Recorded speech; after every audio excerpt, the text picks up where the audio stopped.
বাঙালির পাকঘরে জানাই সকলকে স্বাগত। আজকে তৈরি করে নেব লইটা শুটকির চাটনি। উপকরণে নিয়েছি পেঁয়াজ, কাঁচা লঙ্কা, রসুন ও আদা। আদা, কাঁচা লঙ্কা, রসুন পেস্ট করে নিয়েছি। এবার মাছগুলো ভালো করে কেটে গরম জল দিয়ে ধুয়ে হলুদ ও লবণ মেখে নিয়েছি। কড়াই গরম করে দিয়ে দিয়েছি বেশ খানিকটা সরষের তেল ও সাদা তেল।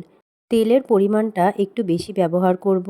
এবারে তেল গরম হয়ে আসলে দিয়ে দিব মাছগুলো কিন্তু বেশ মুচমুচে করে ভেজে নিতে হবে। আমি এখানে লাল লাল করে মুচমুচে করে ভেজে নিচ্ছি।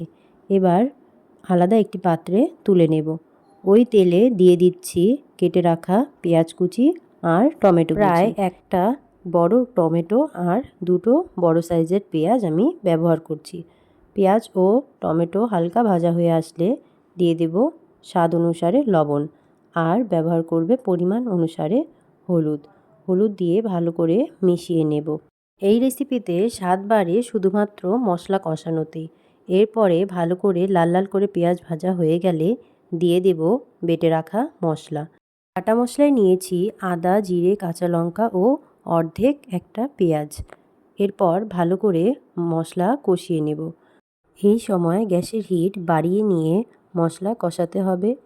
যখন মশলার একটা কাঁচা গন্ধ চলে যাবে তখন গ্যাসের হিট মিডিয়ামে রেখে কিছুক্ষণের জন্য ঢাকা দিয়ে দেব। 1 মিনিট পর ঢাকনা তুলে নিয়ে দেখবেন মশলা থেকে প্রায় তেল ছেড়ে এসেছে। এবার ভেজে রাখা মাছগুলো দিয়ে দিব। মাছ দিয়ে ভালো করে মিশিয়ে নেব।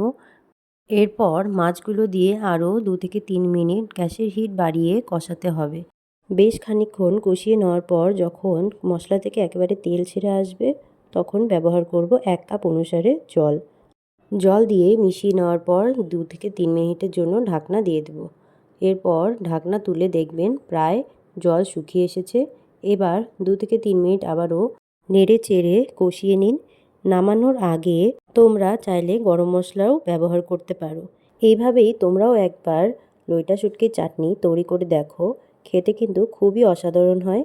রেসিপিটি যদি ভালো লেগে থাকে তাহলে অবশ্যই একটি লাইক করবেন এবং কমেন্টে জানাবেন। এরকম ঘরোয়া রান্নার জন্য চ্যানেলটিকে অবশ্যই সাবস্ক্রাইব করবেন।